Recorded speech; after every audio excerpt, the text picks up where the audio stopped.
Assalamualaikum warahmatullahi wabarakatuh. Anak-anak ini semuanya kelas 12 SMK Muhammad 3 yang dimuliakan Allah. Alhamdulillah hari ini kita kembali lagi bersua di materi kemuhammadiyahan. Kemarin kita sudah sharekan materi tentang bagaimana Muhammadiyah dalam bersikap dengan paham-paham transnasional. Maka hari ini kita membahas tentang Muhammadiyah dalam sikapnya tentang tentang pemikiran Islam berkemajuan. Baik, anak-anak semuanya, istilah Islam berkemajuan itu didasarkan pada hasil Muktamar Muhammadiyah ke-46 tahun 2010 di Yogyakarta dan tertuang di dalam pernyataan pikiran Muhammadiyah abad kedua, yang dalam pernyataan itu dijelaskan bahwa Muhammadiyah memandang ajaran Islam itu mengandung nilai-nilai yang dapat mewujudkan kemajuan dan pencerahan untuk terlaksananya atau terwujudnya transformasi kebaikan, keadilan, kemakmuran, kemaslahatan tanpa membeda-bedakan suku, ras, kelompok, golongan, dan struktur sosial. Transformasi tersebut diwujudkan dengan Islam dan dakwah Islam sebagai rahmatan lil alamin. Wa ma arsalnaka illa rahmatan lil alamin. Nah ini. Jadi maka pemikiran berkemajuan ini diteruskan pada Muktamar ke-46 tersebut.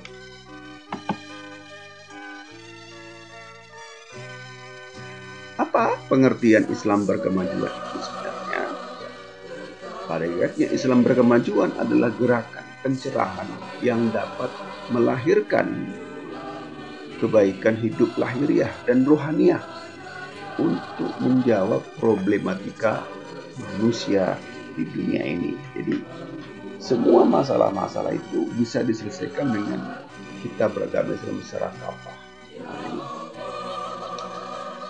Apa problem kemanusiaan itu? Ya seperti kebodohan, kemiskinan, keterbelakangan, kemudian ketertinggalan, dan persoalan-persoalan lain yang bercorak struktural maupun kultural menuju kemajuan hidup manusia sepanjang zaman. Jadi kemajuan itu dalam perspektif lain, ya, dalam perspektif Muhammadiyah disebut juga dengan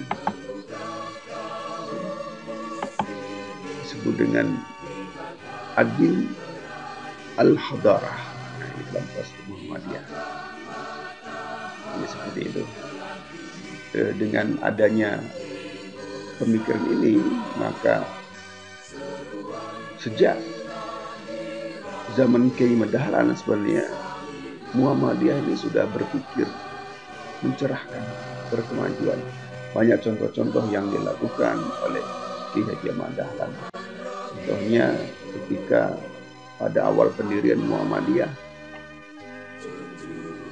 umat Islam itu begitu terbelakang, tidak bisa sekolah,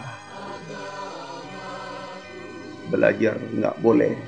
Maka ketika menjelang awal-awal dirinya Muhammadiyah, Kiai Haji Dahlan mendirikan sekolah yang sekolah itu di luar kebiasaan orang Islam pada masanya.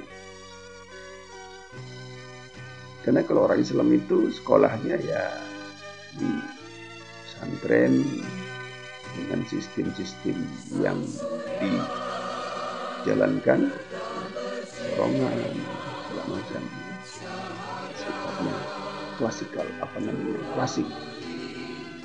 Dan ketika Kiai Dahlan mendirikan sekolah, sekarang sekolahnya sudah ada sekolah mualim itu, Beliau menggunakan sekolah seperti orang-orang Belanda. Ada lokalnya, ada papan tulisnya, ada bangku, kursi, segala macamnya. Mengikuti sekolah-sekolah yang tidak lazim dilakukan oleh orang Islam. Ketika itu walaupun mendapat tantangan, tapi itulah karena berpikir bahwa Islam itu perspektif dalam Muhammadiyah adalah agama berkemajuan, maka dibuatlah sekolah seperti itu. Dan di sekolah-sekolah umum juga yang didirikan oleh Belanda, Kiai Haji Dahlan memberikan pengajaran-pengajaran agama yang selama ini tak tersentuh oleh kalangan Islam, sehingga orang Islam yang sekolah di sekolah Belanda tidak mengetahui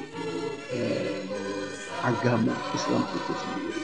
Nah, Kiai Dahlan berpikiran maju, maka beliau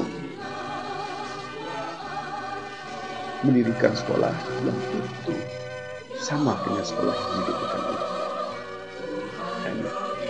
Kemudian ada contoh lain, membetulkan arah kiblat di masjid besar Yogyakarta, ya. Kemudian membantu orang-orang yang lemah sebagai implementasi surah Al-Ma'un, dimana ketika Kiai Dahlan mengajarkan surah Al-Ma'un berulang-ulang, tapi tak juga pindah-pindah. Maka ketika muridnya bertanya, Pak Kiai, kok kita belajar ini saja, padahal kami sudah hafal? Apa jawabannya? Tidak kan? Apakah sudah mempraktekkan ayat ini? Nah, ternyata belum. Maka pengamalan surah Al-Ma'un itu menjadi gempar ketika mereka menyambut orang miskin, anak yatim, dan orang-orang yang terbelakang. Islam itu harus belajar tidak terbelakang lagi. Jadi Islam berkemajuan ini sudah sejak zaman Kiai Dahlan sudah, dan dimunculkan lagi, diteguhkan lagi bahwa sekarang ini sepertinya perlu dimunculkan seperti itu. Baik, anak-anak semuanya, mungkin ini dulu materi kita tentang bagaimana Islam yang berkemajuan ini kita terapkan dalam kehidupan kita sehari-hari. Baik, semoga materi kita ini menambah wawasan kita semuanya tentang bagaimana kita bermuamalah dan bagaimana kita berislam yang berkemajuan. Mohon maaf. Assalamualaikum warahmatullahi wabarakatuh, dan tetap semangat belajar di rumah.